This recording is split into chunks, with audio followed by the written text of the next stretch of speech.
movies for Black girl nerds. Robert, thank you so How much are for you? your time today. Sure, absolutely. Thank you. My pleasure. I'm so impressed by movies with children and teaching them how what they perceive to be deficiencies can be great things and makes them special.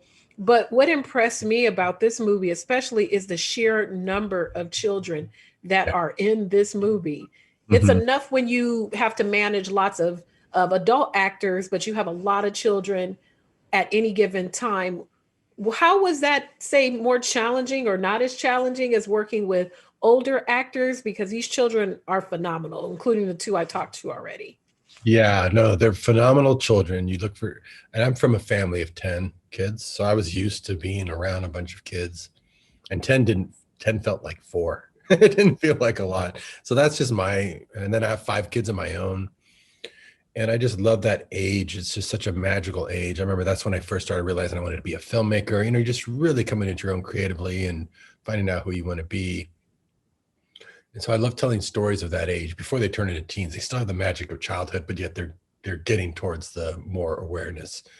And it's challenging, not because they're children, just because the quantity. When you have 11 people of anything, that's considered like a dinner scene. And if you ask any director, that's the hardest scene to shoot because you have to film a master. Then you got to go get everyone's pitching in their little line or 2 cents. And basically, I was carrying them the whole movie because I never split them up. Like even the Avengers, they split up the Avengers into Right. 4 groups. When you have 11 kids in every shot, I didn't know how I was going to shoot it, just logistically. Mhm. Fortunately, I picked really fantastic children, and we figured out how to kind of group them together within the scene so we could do it efficiently. Because I only had them for 6 hours a day because Wow. it's because of that's how long you can work kids, but because we didn't split them up. If you split them up, you could have half in the morning, half in the afternoon, but now they're all in the same shot. So that was the only challenging thing. But after the first few days, kind of figured out a way to do it. And they're just so fantastic. And I had 16 characters originally. That's how many different special abilities I had come up with that I really loved. And it was hard to choose. But I figured I'll save these other ones for a sequel maybe. And I could only get it That's to awesome. 11. Like when you think of even like the Goonies, there was only 7. And that's when they were all together. Mostly it was just 4 kids. As soon Yeah. as Or Lost Boys or any of those old kind of yeah, vintage there's not movies. that many kids in that group. This is a lot of kids. And then the adults too. And but I think it's just because being from a large family, and I love working with kids, and their energy is just so infectious. And we would draw together and have creative sessions, and it was the most fun I've had making a movie because my kids were also working on the film, um, getting to impart their experience growing up to these new kids and to these new families that are going to watch this movie. So it really was a family making a movie for other families.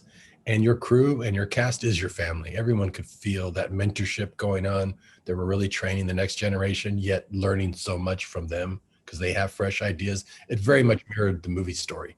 The real life story mirrors the movie story. That's just always how it ends up working out, and Mhm. reinforces the ideas you're trying to teach through the film. It was really happening real time on the set. That's amazing. You know, what's also intriguing about this story is sometimes when you have next generations of talent, whether it be sports or any type of industry, they say, oh, maybe the next generation don't master it as quickly because they haven't had to go through the struggle as the first generation of person who did it, like maybe a boxer, or maybe if your mom is a superstar and then you're trying to get into the industry, there's always that comparison. Well, Yeah. what drew you to telling this type of a story? I think that becomes a self-fulfilling prophecy when you say that, when you tell yourselves that and Mhm. your kids hear that and they believe it to be true. So the words we tell each other are very powerful. So I wanted to change that narrative because I know that's not to be true. I've seen my own kids um, go and do amazing things because, when you're older and you've gone through all those struggles, you wish, the one thing you wish is, one, you'd gotten there a lot quicker. And then two, I wish I had a time machine to go tell my younger self, well, all this stuff that I've learned. And you can't, but you Mhm. can in a way if you have children, because you tell them, and you tell them in a compelling way where they lived it through your words, and they go, yeah, okay, got that, see that, and they can move on from that point. The part that you stopped at, that's where they start. Mm. And unbelievable. And I saw it on this movie. My son was starting to write music for me, and some of my short films and low budget films. I said, hey, I want to mentor you. I want you to compose the score with me. And it's orchestral. You haven't done that before. And he played piano since he was 5, but orchestral is very different. How about you write it with me and you'll learn how to do that? He took over because he was writing at such a level that was beyond me.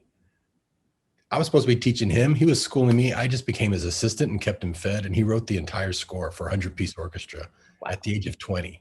And I was making my movies, I thought, at a young age. That was 21, 22. So he was ahead of me already. Now, did he go through my struggles? Did he grow up in a family of 10? And no, but because he saw how I did what I did and I made him a part of it, he said, yep, got that, see that. And then he went way beyond me. So, and I saw that with my other kids. So I really believe that we can be better mentors if we partner with our children. Don't parent them by being like, well, this is me telling you. Partner with them, because the mentorship goes 2 ways. You learn from them as much, if not more, than they're going to learn from you. And giving them that validation early, that their ideas are valid. And that's what happens in the movie. And that's the idea of this idea of series of movies, is to teach that to families, because that's just what I learned by being in a family of 10 kids and having these 5 kids and seeing how they've become incredible adults, is that that's a different mindset than the one you mentioned. That was always just the common knowledge, right? But that becomes a self-fulfilling prophecy. If you just believe that to be true, it becomes true. If you believe the opposite, that becomes your reality. So that's what I want to really impart on people the most, because it's more true, and it can be true, and it's what's needed. We need these kids to be better than us. They have to be better than us to save the world, and they need our leadership, and we need us to be better role models to them, so that they can take that and 10x that and be better than us. Absolutely. Thank you so much. I enjoyed this, Robert. Thank you again for your time. Have a wonderful day. You too. Thank you.